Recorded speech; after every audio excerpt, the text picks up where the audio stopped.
അച്ചാർ എങ്ങനെ ഉണ്ടാക്കണം എന്നുള്ളതാണ് ഇന്നത്തെ റെസിപ്പി. നമുക്കതിന് നമ്മളിവിടെ ഒരു 20 ഇരുമ്പമ്പുളിയാണ് എടുത്ത് വെച്ചിട്ടുള്ളത്. ഇപ്പോൾ ഇരുമ്പമ്പുളിയുടെ സീസണാണല്ലോ ഉള്ളത്. നമുക്കത് എങ്ങനെ ഉണ്ടാക്കുന്നതെന്ന് നോക്കാം. അപ്പോൾ അതിലെ ഓരോ സാധനങ്ങളും ഞാൻ നിങ്ങൾക്ക് അളവ് അപ്പം തന്നെ പറഞ്ഞു തരാം. നമുക്കൊരു കനമുള്ള ചീൻചട്ടി അടുപ്പത്ത് വയ്ക്കാം. ഇനി തീ കത്തിച്ച് കൊടുത്തിട്ടുണ്ട്. നല്ലെണ്ണയാണ് നമ്മൾ അച്ചാറിന് പൊതുവെ എടുക്കാറുണ്ടെങ്കിൽ ഇന്ന് ഞാൻ വെളിച്ചെണ്ണയാണ് എടുക്കുന്നത്. നമ്മുടെ ചീൻചട്ടി ചൂടായിട്ടുണ്ട്. നമ്മളതിലോട്ട് കുറച്ച് വെളിച്ചെണ്ണ ഒഴിച്ചു കൊടുക്കുകയാണ്. ഒരു 2-3 സ്പൂണോളം വെളിച്ചെണ്ണ അതിന് ഒഴിച്ചു കൊടുത്തിട്ടുണ്ട്.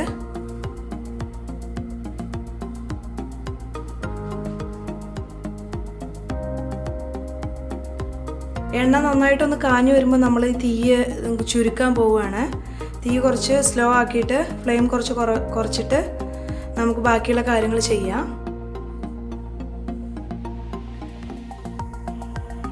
അപ്പോൾ നമ്മുടെ എണ്ണ ചൂടായിട്ടുണ്ട്. നമുക്ക് ഫ്ലെയിം കുറച്ച് കൊടുക്കാം. ഇനി അതിലോട്ട് നമ്മൾ കുറച്ച് കടുക്,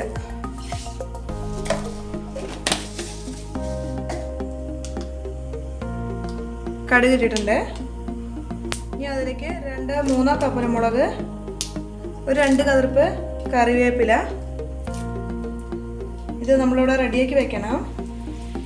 കടുകൊന്ന് പൊട്ടട്ടെ.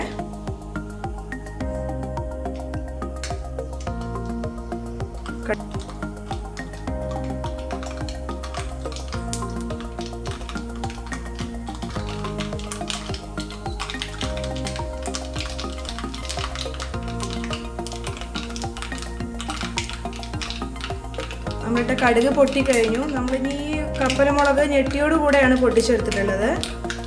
അത് നമ്മൾ അതിലേക്ക് കൊട്ടി കൊടുക്കുകയാണ്. ഇനി കുറച്ച് കറിവേപ്പില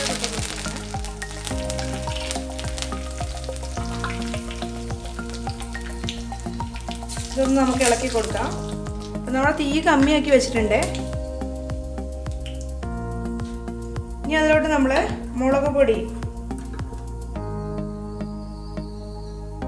നിറച്ച്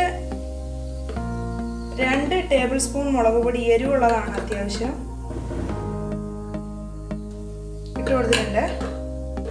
ഇത് കാശ്മീരി ചില്ലിയാണ്, 1 സ്പൂൺ മതി. ഇതൊരൽപ്പം കായം പൊടിയാണ്, 1/4 സ്പൂണോളം എടുത്തിട്ടുണ്ട്. ഇതിലേക്ക് അല്പം മഞ്ഞൾപ്പൊടി, അത് കുറച്ച് മതി, വളരെ കുറച്ച് മതി. മഞ്ഞൾപ്പൊടി ചേർത്ത് കൊടുത്തിട്ടുണ്ട്. ഇനി അതിലോട്ട് നമ്മുടെ ഇരുമ്പമ്പുളി ഒന്ന് ചുമ്മാ ഇളക്കി കൊടുത്തിട്ട് നമ്മുടെ ഇരുമ്പമ്പുളി അതിലേക്ക് കൊട്ടുകയാണ്.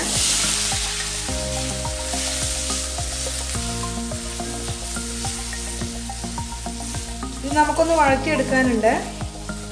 ഏകദേശം ഒരു 4 മിനിറ്റോളം, മിനിമം ഒരു 3 മിനിറ്റെങ്കിലും ഇത് നമുക്ക് വഴറ്റേണ്ടി വരും. നമ്മൾ ശരിക്കും വൈറ്റമിൻ സി ഒക്കെ ഉള്ള ഫുഡുകളൊന്നും നമ്മൾ ശരിക്ക് വേവിക്കാൻ പാടില്ല എന്നാണ് പറയുക. പക്ഷേ ഇത് പെട്ടെന്ന് അച്ചാറായിട്ട് ഉപയോഗിക്കണമെങ്കിൽ അതാണ് നല്ലത്. പിന്നെ അങ്ങനെ അല്ലെങ്കിൽ നമ്മളിത് വെറുതെ കഴുകി തോർത്തിയെടുത്തതിന് ശേഷം ഉപ്പിലിട്ട് വെച്ചാൽ ഒരു കേടുമില്ലാതെ വർഷങ്ങളോളം സൂക്ഷിക്കാൻ പറ്റും. വെറുതെ നന്നായി കഴുകി തോർത്തിയെടുത്തിട്ട് ഉപ്പിലിട്ട് കുപ്പിയിലാക്കി വെച്ചാൽ മതി. നല്ല വായു കടക്കാത്ത ഒരു ബോട്ടിൽ അടച്ചു വെക്കുകയാണെങ്കിൽ സുഖമായിട്ട് 1 വർഷത്തോളം കേടുകൂടാതിരിക്കും.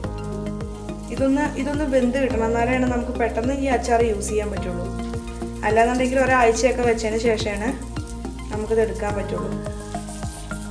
ഇളക്കിക്കൊണ്ടിരിക്കണമെന്നില്ല, ജസ്റ്റ് ഒന്ന് ഇളക്കിയതിന് ശേഷം ഒന്ന് അടച്ചു വെച്ച് കൊടുക്കുക.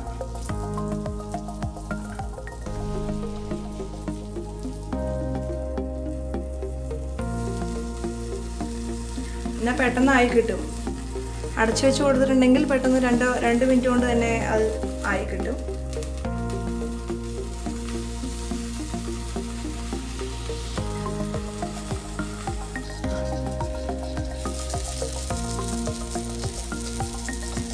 ഇത് ഏകദേശം വെന്തിട്ടുണ്ടാവും.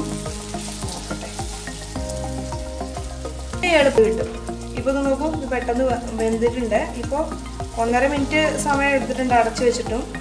കുറച്ച് ഫ്ലെയിം ചെയ്യുന്നതിനിടയ്ക്ക് ഒന്ന് കൂട്ടി കൊടുത്തു, എന്നിട്ടാണ് 1.5 മിനിറ്റ് എടുത്തത്. ഫ്ലെയിം കൂട്ടിയിട്ടുണ്ടെങ്കിൽ പെട്ടെന്ന് അടി പിടിക്കുക എന്തെങ്കിലും ചെയ്താലോ വിചാരിച്ചിട്ടാണ് ഫ്ലെയിം കൂട്ടാതെ തന്നെ ചെറിയ തീയിൽ തന്നെ ഞാനത് എടുക്കണമെന്ന് പറഞ്ഞത്. ഇനി നമുക്കിതിലോട്ട് ഉപ്പ് ചേർത്ത് കൊടുക്കാം. ഉപ്പ് അവരവരുടെ ഇഷ്ടത്തിനനുസരിച്ച് ചേർക്കാം. അല്പം ഉപ്പ് കൂടി നിൽക്കുന്നതാണ് നല്ലത്.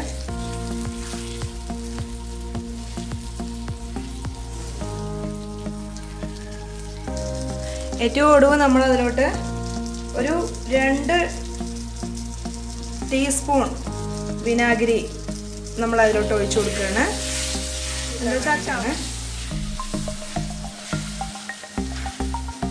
നല്ലെണ്ണയിലാണ് നിങ്ങളിത് ഉണ്ടാക്കുന്നതെങ്കിൽ കുറച്ച് ദിവസം കൂടി കേടുകൂടാതിരിക്കും. പൊതുവെ ഒരു ഈർപ്പമുള്ള സൈസാണ് ഇരുമ്പൻപുളി. അപ്പം നമ്മുടെ അച്ചാർ ഇവിടെ തയ്യാറായിട്ടുണ്ട്. ഇതൊരു പാത്രത്തിലോട്ട് മാറ്റാം. ഇത് അടുത്ത വീഡിയോ ആയിട്ട് ഞാൻ നിങ്ങളുടെ മുന്നിൽ വീണ്ടും വരാം. എല്ലാവരും ലൈക്ക് ചെയ്യണം, നിങ്ങളുടെ ഫ്രണ്ട്സിനോട് എല്ലാവരോടും പറയണം എൻ്റെ ചാനൽ സബ്സ്ക്രൈബ് ചെയ്യാൻ. Okay, by.